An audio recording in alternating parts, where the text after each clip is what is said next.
Hey everybody, this is Larry. This is day 28. I know it's day 28. Larry, come on. You don't need to wait for the calendar to click on it. You know what today's day. Day 28 of the Leetcode Day Challenge. Hit the like button, subscribe button, drop me in Discord. Let me know what you think about today's poem. I'm a little bit, I don't know, these couple of days, I think honestly I just haven't been sleeping well, but I haven't been recovering well, like my body I don't know, physically anyway. And while looking at my sleep schedule or my sleep records, actually, I haven't been sleeping well. I just took a 2-3 hour nap in the middle of the night or evening, so probably not gonna help, or probably doesn't help my overall sleep hygiene. But we'll see how it goes. Anyway, just try to figure out what my situation is. But all that said, let's talk about today's problem. Let's take a look. We have a hard problem today. That's always interesting to me. It's always fun. I mean, I wish they don't tell me that I solved this. As you know, I don't like to know or not know. It doesn't really, And also, honestly, even though it's solved, and once in a while, I don't think it happens too much anymore. Once in a while, people are like, "Oh, of course you're solving it so fast because you already done it," and you're just pretending to be fast. It's like, nah, listen. If you check out my YouTube's channels, there's like 4,000 videos or something. 4,000. They're not unique in the sense that there's some overlap or whatever, but still, they're 4,000 videos. If you actually think I memorized 4,000 problems, then I am not a very good problem solver, I think, right? And then just the other thing is that, if I want to cheat, there's other ways to cheat. I don't need to do that. It's not because I solved it. I could just look it up beforehand or something, right? But that's also not interesting to me. For me, it's just try to, and that said, I do remember a lot of things, but yeah. Yeah. Anyway, let's take a look at today's problem. We have 2503, maximum number of points from grid queries. Okay. We have a matrix. We have K queries. Is that it? Okay. It's very awkward phrasing, but it's one of those very precise, but no one understands it kind of thing because it's too precise. Okay. Find an array answers sub K such that for each. I don't know why I'm having trouble with English. Each integer query sub I, you start at the top left and repeat the process. Query sub I is strictly, oh man, this is a lot of reading. Query sub I is strictly greater than the value of the current cell you are in, then you get 1 point. If it's your first time visiting the cell, you can move to any adjacent cell. Up, down, otherwise you're not get any points, and okay. So you start at the upper left, and then you get a point wait, what's query sub I? Okay, so let me, okay, maybe I'll go for an example. Okay, so we have query. What is the query again? If query sub I is strictly greater than the value of the current cell that you are in, then you get 1 point of your first point. Okay, so you actually, I mean, this is a very awkward phrase. Okay, I get what it's saying. It's very awkward phrasing because it's just like, oh, if you have a query that's say 5, for example, then you can visit any. You try to go up, down, left, right, and you visit cells. But I think the first takeaway and first interpretation that is important is that all this is like salad dressing, right? And what I mean by that is that none of it matters because you do not get penalized for visiting a cell, up, down, left, right, or otherwise. So your goal is to visit every cell, right? And when you visit every cell, what does that mean? All that means is that, well, you either get points or you don't get points. Okay, obviously, thanks, Larry. Right? But they they come together in an interesting way, right? Because then now it's just asking, okay, it's a really long, confusing way of saying how many. Is it how many or yeah? How many numbers are smaller than this number, this query's number in the entire matrix, right? And here for 5, you have 5 and so forth, right? So there are a couple of ways you can do this. Let's take a look at the constraints real quick. 10 to the 5th. I mean, that's fine. I mean, there are so many ways you can do this. Wait, am I confused? Maybe I am confused. Or like I'm looking at this. Why do you not get points for 3? The left has already greater than or equal to 3. Oh wait, no, sorry, my fault. I misread this. Okay, so I'm wrong. Well, I mean, now you know that I do not prepare it in advance because I just wasted a lot of your time and my time. My apologies. But I'd like to kind of show this because it is part of the process. It's part of the reading. Okay, so it's not that. Okay, I retract everything I said.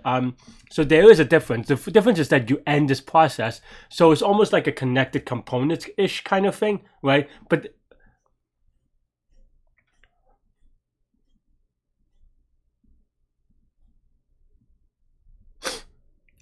yeah, it's okay. I just want to confirm this time. Sorry. I'm slowing down a little bit because I want to confirm that I'm reading it more correctly this time. Okay, so you can revisit. I mean, that's the key thing about first time visiting the cell is that you can revisit, right? So that means that when one point is visitable, yeah, if you can visit one point, then you could keep on going all around, right? Do a little dance if you have to. So yeah, so it means that if you are able to, then you can keep going. And there's no penalty for backtracking and so forth. So that's where I get this connected components thing. This when I say connected components, my visualization is almost like a flood fill, right? You flood it from one point in this particular problem, and then you kind of get that idea, right? Okay. Okay. Yeah. So not too bad, but it is just something you have to think about. Okay, and thank goodness for this example because I think I read this one too quickly. But yeah, that's actually a pretty good example to kind of go through before coding because you could easily spend like 15 minutes typing. No, it's just so the way to solve the other one that I said would have been just to put everything in an array, sort, and binary search. So that may not have taken 15 minutes. Maybe that's 5 minutes. I mean, I would have sprinkled it all the way, so maybe a little bit more. But that's a 5-minute solution, right? Okay, but this problem is a little bit trickier because you do kind of do the spread out thing. So the first thing I would say about these problems, and honestly, unrelated to the misreading or even knowing what the answer is, and maybe I'm lying. Maybe there is some subconscious Larry thing from past problem. Be like, no, you want to do it this way. But it is structured in a way, and maybe there's just a little bit of experience and practice and just doing these kind of problems. This is structured in a way that I kind of knew how to do this immediately, even reading it incorrectly. How as weird as that sound, I had to. The answer I said about sorting and binary search, that was actually my second thought after reading this, which is also maybe weird. But one thing, so the way that I would attack this problem, right, is just think, it is a little bit, so, because the reason why I'm able to get this very quickly is because I am thinking about this in terms of flood fill, right, and this is the visualization that I have, and it kind of lets me, I mean, I don't know if it helps or not, but it also helps to have a lot of different visualization. I'm not saying that this is the visualization, like, I think sometimes some videos are really like, oh, you have to do it this way. No, I mean, I think having different visualization allows you to visualize different things, and sometimes multiple visualization work, and it's good worth practicing. For me, I said flood fill for this reason, right? So you could kind of, the way that I would think about, or I was thinking about it anyway, is thinking about this as a 3-dimensional grid, right? So almost like drawing out a thing, right? So if you kind of think about it as a 3-dimensional grid, and honestly, this is how I thought about it. Let me actually bring up the drawing board real quick. And listen, my drawing is always terrible, so hopefully you'll excuse it a little bit. But okay, so I'm drawing the example 1. So actually, let me put this on the screen so you could kind of see what I'm trying to draw. Right? Okay. Yeah, good enough. Right? So that's thing, right? So then now it is the same as drawing, and this is my attempt at an isometric thing, right? So then now you have 1, 2, 3, 2, 5, 7, 3, 5, 1, right? And my visualization is that, okay, now this is, let me change the color real quick. I don't know if that helps a lot, but this is, I thought I changed the color, but apparently, I don't know, sometimes my app is a little bit weird. Okay, right? You can think of it as like okay, this is one height, now there's a one that's 2 height, right? I mean, I'm drawing it very awkwardly, but you get the idea, hopefully, right? Right? So something like that. I'm missing some lines, probably, and then now you have to draw it again for the second layer or the second row.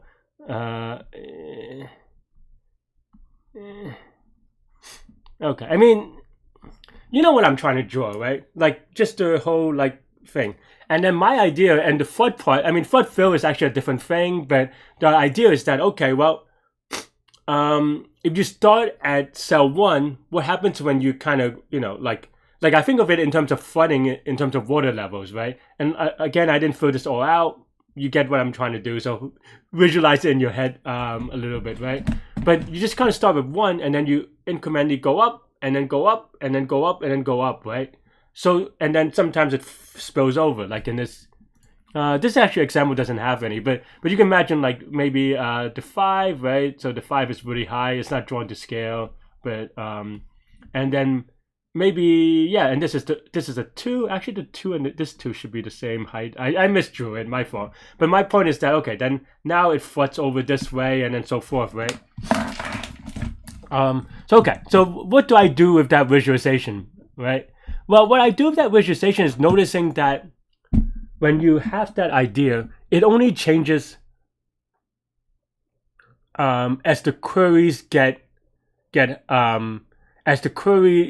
higher, right? For example, if your queries level is 1, you have this flood level, and then you kind of like in my mind you're simulating in your mind like okay, well the queries level is 1, it's at this current thingy, and then 2. And then it means like the water level goes up, and then now it kind of spills over maybe, right? If it's 3, then it spills over some more, and so forth, right? So that's the visualization I'm thinking of. And that part, I do have the tools to solve, right? For that part, the tool I would be thinking of is just, well, connected components. We already kind of talked about that, or mentioned it anyway. Maybe I talked about. And for connected components, we could figure out like frontier and all these things and yeah, right? But the trick you may ask is, okay, well, I mean that's good and all. I mean, we'll talk about the actual implementation part later, but let's just say that for connected components, we can do that very effectively in some way. But then you're like, okay, well, for queries, how does that help? We gang them in weird order. So this is something that I don't know. It's very I always find this part a little bit awkward because they phrase it in a way that I mean, there's not something in problems for this problem writer per se. It just happens a lot in competitive, and every time I'm a little bit annoyed because it almost feels like a trick that, hey, here are some queries, but if you're not used to it, you may not realize that they're not all live queries, right? They don't have to be live queries. And what I mean by that is that you can process them in any order you want. And if you can process them in any order you want, you don't have to process them in 5, 6, 2 order. You could process them in you could process them in this case 2, 5, 6, right? If you do 2, 5, 6, then you have this incremental thing that we talked about. And that's basically how I would attack this problem. And I think that's I think that's enough to that's enough for an implementation. So certainly if you're at home and you were struggling a little bit with the idea, you can pause now and see if you can fix up your code. But now we'll get implementing. So okay, so I did say the implementation is not that bad. I mean, I honestly don't know I didn't know immediately. So this is not like a cookie cutter type thing. Maybe not. I mean, maybe it is, but not to me anyway, right? And here, like I said, we're just trying to grow. So there are a couple of ideas that I was thinking of. I was like, okay, well, we can just keep track of the frontier, right? Like here, maybe we start with the corner, and then every time we visit a cell, we just keep track of which cell we visited, so that the next time we do a query, we just check those frontier and then so forth, right? And then I was like, oh wait, we don't even have to do that, right? Because we can just sort the entire grid in the order we should process them, right? And what I mean by that is that when you get to the 2, for example, it assumes that either the new 2 is in the, well, if you process, like if you go from, I'm not talking about the query, it's just the matrix. If you process 1, then 1 is fine, it's in the corner. If you process 2, then, excuse me. If you process 2, then yeah, that means that either you're able to get to this place or you're not. So, and you're able to kind of just connect to his neighbors. The benefit of this is that for each cell, you only need to process once, which gives you an upper bound because you only look at his neighbor, then it gives you an upper bound for complexity or performance or whatever, right? Running time is really the ultimate thing of it, and that's basically the idea. So here, maybe I would do something like whatever, process Q, PQ maybe, I don't know, because we'll have another Q. We just could do, right? So we run through the array or the matrix, sorry, the Q.append. We want to sort by the value, so grid of XY, and we have XY as a type because it doesn't really matter at that point. And this is not an actual Q yet. Actually, I messed up here. It's not, I mean, we could do it this way. It's not a big deal, but yeah, and then that Q.sort. It's not a big deal because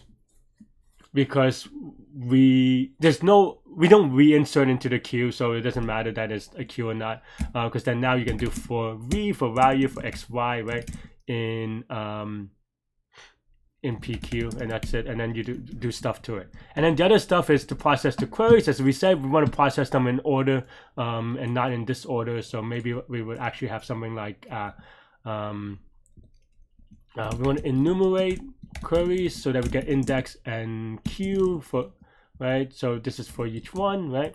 So we have you have I don't know, queries dot append queue sub or index sub no queue and index, whoops, right? So this allows us to map the queries of the index, because after that we sort it, and that allows us to still keep track of the original one, because we have to return the answer in the original order, right? Yeah, what else do we want to do? Yeah, that's mostly it. We could actually turn this into a queue, and maybe that's fine, right?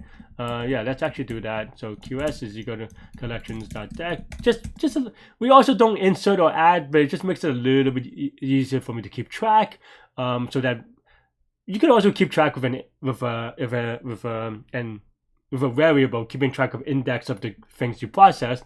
I don't know. I feel like I like it a little bit more, so I don't have to remember anything, right? Because the other way you could just do like keep track of like Q index or something like that, and then just start from 0, and then while Q index is less than n or Q, I guess in this case, or something like that. But here with a Q, you don't have to keep track of any of those variables, which is nice, right? Okay. And then now, let's just set answer is equal to none times Q. Q is equal to the length of the queries. And for debugging initially, I do like putting none as the answer, because that, like, I know maybe you could set a more reasonable default, maybe like 0, but I like setting it none so that if I don't explicitly set it, then it'll be none, which gives you a wrong answer, but that, in a way that is good, because then now you could debug it easier, versus like you get lucky sometimes with a default value, but then it still goes wrong somewhere because you just were wrong somewhere, and you might not have account for it. That said, it just depends on, you know, what are you practicing for. Okay, so then now for VXY, right, another thing I want to actually add first is just directions, right? So we want to just do up, down, left, right. This is DXDY, right? Yeah. And yeah,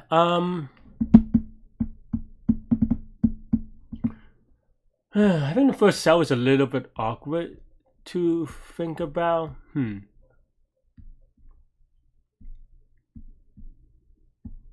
Yeah, I mean, I guess we can just special case it. I was thinking about like maybe adding like a weird sentinel cell, but here we can just say while length of QS is greater than 0, n qs of, so the beginning of the queue, the query element is greater than, oh no, the other way around. If the query is smaller than or equal to the grid of 0, 0, meaning the upper left corner, then QS pop, right? Pop left, right? You remove the Q, but you also set the answer, so actually I have to put this a little bit ahead. So yeah, and then index of, or answer of QS, the front of the queue, the index that we care about, we set that equal to 0 because we just can't get started, right? Otherwise, here, and this is where we have to do the connect the components part. A lot of things to do on this one. I mean, I knew how to do it, but it's still a lot of typing and just talking about it, right? Yeah, I mean, I don't think, is there anything weird I have to do? Let me think.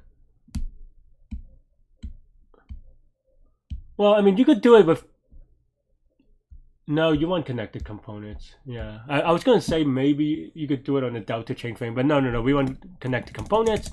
So here, maybe we write, okay, so parents of, I don't know. So you could do a 2D dimensional thing, right? But I'm just gonna be a little bit,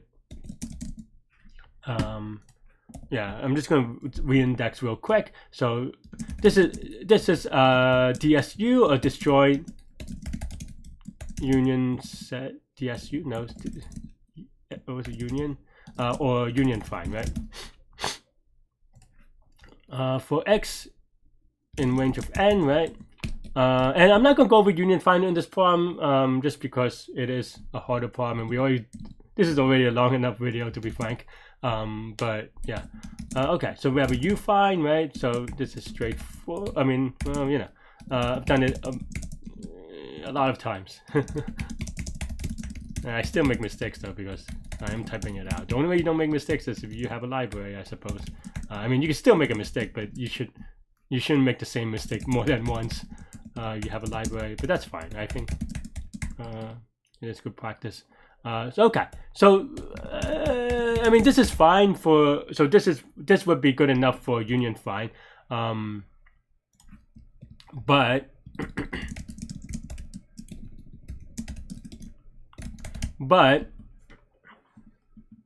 we have to keep track of size, right? That's the most important thing. So let's actually also do that. I probably could have done it, but right, yeah. And then here we want to say the size of. Okay, so UB is pointing to B, then UB we added by. Okay, right. I mean, that's all size. So that's kind of cool, right? Like, I mean, I said, okay, we have to take out size, and we just add 2 lines. It's not a big deal. And if you want to do like a balancing thing, you can actually do an if statement here and just switch or swap or something. I don't know. It usually doesn't come up enough. I don't pay attention to it though. I guess for interviews, maybe you want to be a little bit more precise, but for me, I don't care that much. Okay. Otherwise,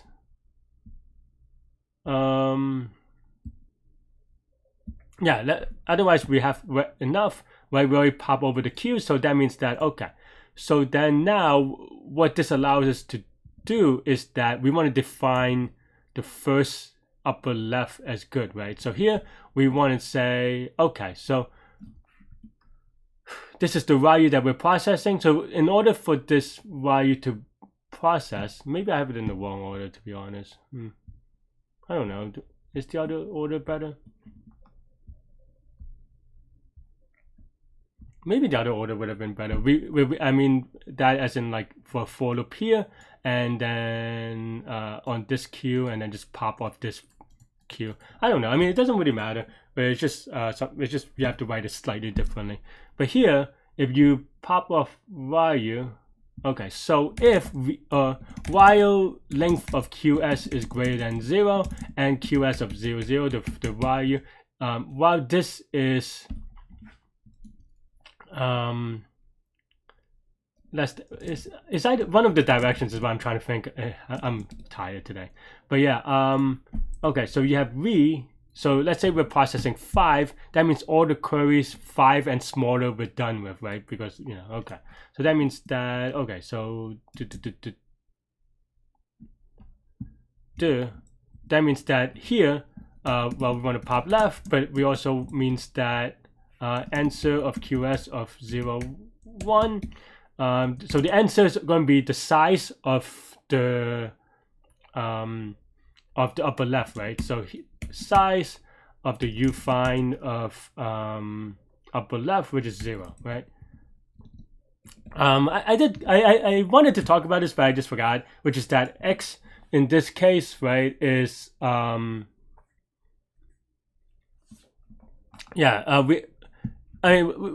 have a matrix, right? So the 2 ways to do it, you could have it xy, right? Maybe that's easier. Sometimes it's easier, sometimes I don't know. But the other thing that you can do, of course, is just, well, this is a matrix, a rectangular matrix. So you could just define, you could think of it as you could unwrap it, if you will, into one long matrix, or sorry, one long array, and then you could just indexing that way. And what I mean by that is just you could index each number just by like x times y times c. Oh, sorry, x plus y times c, right? Well, maybe actually I usually like it the other way around. So maybe this way, right? I mean, either way is fine as long as you're consistent, right? So yeah. And of course, in this case, it's going to be 0 for the upper left. So that's why we're able to do this. Okay, and then now that all that's popped, then now we can see if we can extend the upper left. I mean, we don't actually even extend the upper left. We just kind of connect the components together, right? And then what does that mean when we process a value, right? Well, we process a value when we connect it if you're able to go to this cell for the first time. And you're able to go to this cell for the first time if it is greater than its adjacent elements, right? For example, if you're processing in here, in example 1, if you're processing the 5 in the middle, when you process that, you're now connecting the 5 to the 2, right? And presumably that's because your queries are bigger than 5 now, right? And so forth. So yeah. Also, I think if this is 5 exactly, this is actually less than equal to. So I almost messed up there, but it probably would have been easy fine because it seems like example 1 would have caught it, but still. But yeah. Okay. So that means that here we have for dx, dy in directions, right? We go. Okay. Yeah, and we also want to connect equivalent ones, which is fine, I think. And x and y is equal to x plus dx, y plus dy. And then we have if,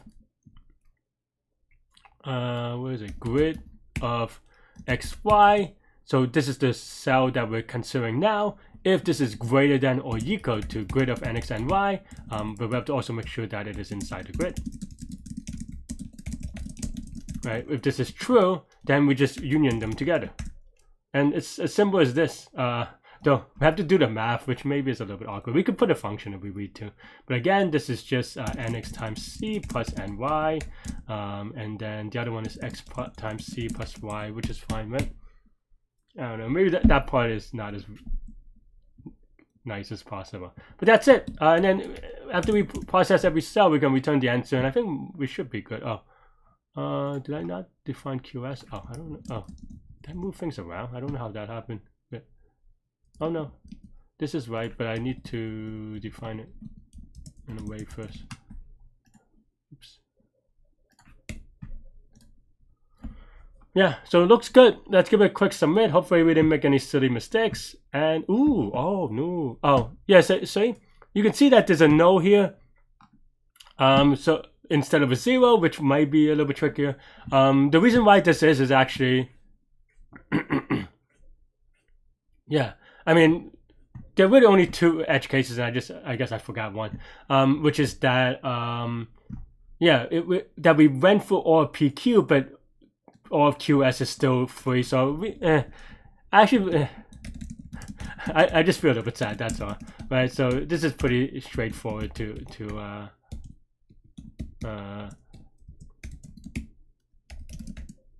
also ufind sub 0 should be 0, but whatever.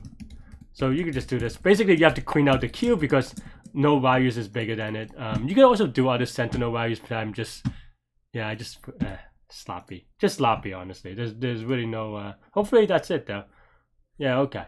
yeah, I mean, yeah, sloppy on my part. Just, I mean, I don't know. Talked a lot, so one mistake can happen now. It's not that bad, I hope, right? But yeah, that's pretty much it. Let me know what you think. This is a little bit of a longer video, especially if you watched to this far. Let me know in the comments, because listen, I mean, I'll be real, right? Like, it's tough. It's tough. I don't know that these, like, people like my shorter videos or longer videos or whatever in between. So if you watch it to here, please leave a comment. I mean, this is not a bait or for engagement or something. Maybe it is. I don't know if you're cynical about it. But it's just to me to have some feedback about, like, hey, does anyone actually watch to the end? If not, then I could save some time by not going into all this detail, right? But yeah, because this is a half an hour video for something that I kind of knew how to do immediately, which is kind of long, honestly. But okay, so what's the complexity, right? Well, we sort the grid, we sort the query, so it's going to be n log n times q log q, right? That's just the way it is. Everything else is linear, though. It's just all the sorting. So yeah, or linear-ish if you want to go with this join set union things. But yeah, that is all I have for this one.